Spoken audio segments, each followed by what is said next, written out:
Hello mga idol, good morning. Ang pag-usapan natin ngayon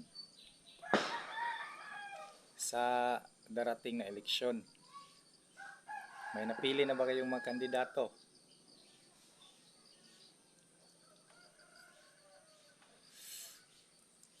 Ang kandidatong piliin nyo, dapat nung nakaraang eleksyon, kung yung mga pinangako nila, natupad ba nila? Kaya sa darating na eleksyon, ngayong Mayo, mangako na naman ulit sa inyo yan. Dapat tingnan nyo kung nung nakaraang eleksyon, nung napangako nila, nagawa ba nila? Kasi yan yung basihan. Nung nakaraang eleksyon, 2022, kung ang napangako nila ay nagawa nila, okay politiko sila. Kahit ano dyan, mayor, congressman, lahat na. Baka maniwala na naman kayo na nung pinangako nila, hindi pa nila nagawa. Tapos, ngayong darating na eleksyon, mangangako na naman ulit. Patong-patong na lang yung pinangako nila.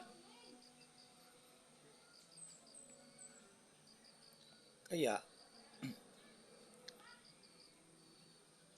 pagpipili tayo ng kandidato, dapat hindi natin basta sikat lang siya o artista, sikat yung pangalan, yun na yung ibubuto natin. Dapat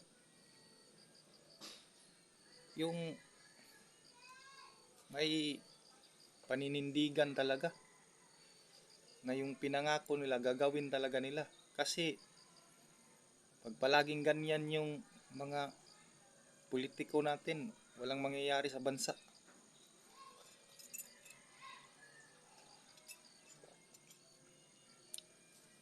Mababaon lang tayo sa kahirapan.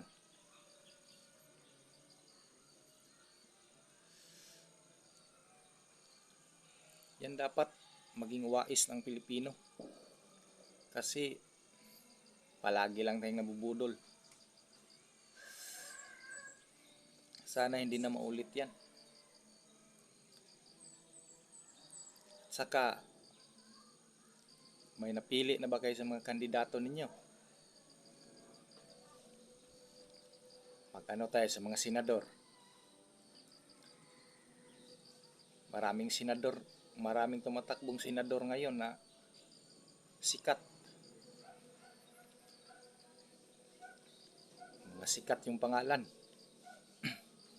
Kasi tayong mga Pilipino, pag sino yung sikat, yan lang yung binubuto natin. Kaya,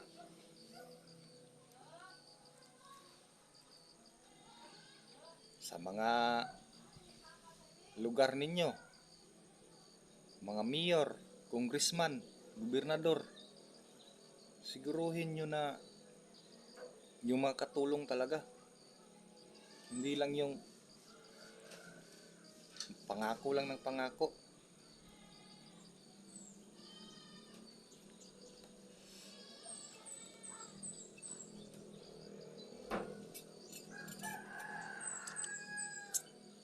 Lalo na sa mga senador. Yung piliin nating senador, yung may panindigan, yung gusto ng kapayapaan,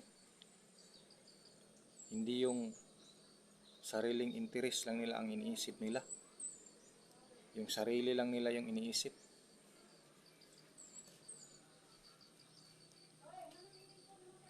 Dapat talaga yung may paninindigan, yung mga senador, gusto ng kapayapaan, pag-unlad sa ating bansa, hindi yung magkawatak-watak lang tayo.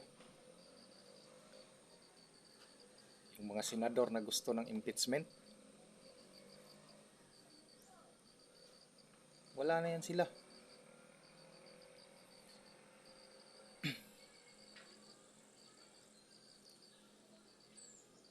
At sa 2028, piliin natin yung makakatulong sa ating bansa. Hindi yung ganito, mahirap ang buhay ngayon. Mahal yung mga bilihin.